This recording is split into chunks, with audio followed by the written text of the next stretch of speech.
اس جانور پر زکوٰۃ ہوگی یا نہیں ہوگی جو جانور بیچنے کے لیے لیے گئے ہیں، بقرہ عید پالتے ہیں اور پھر بقرہ عید میں اس کو سیل کرتے ہیں؟ جی مفتی صاحب کیا فرمائیں گے؟ جو جانور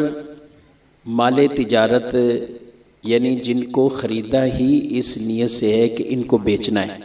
اگرچہ پورا سال اسے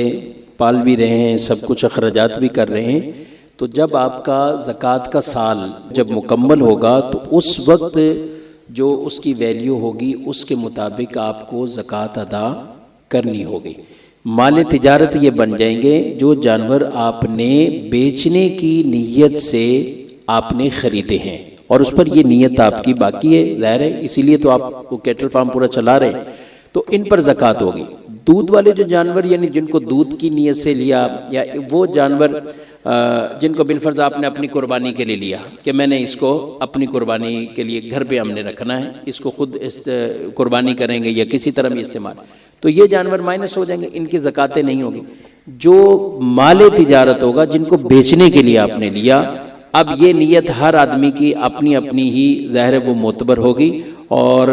اس پر اس کو زکوٰۃ ادا کرنی۔ دودھ والے جو جانور ہیں تو جانوروں پر تو زکوٰۃ نہیں ہے، مگر اس کا جو دودھ کے ذریعے وہ کمائی کر رہے ہیں اور جو کچھ ان کے پاس جمع ہو رہا ہے، ظاہر ہے کہ دودھ والے صرف دودھ ہی تو نہیں، وہ پیسے جو کما رہے ہیں وہ اس سے کوئی اور پلاٹ بھی لیتے ہوں گے، فلیٹ بھی لیتے ہوں گے، تو جو مال تجارت یوں لے رہے ہیں، اسی طرح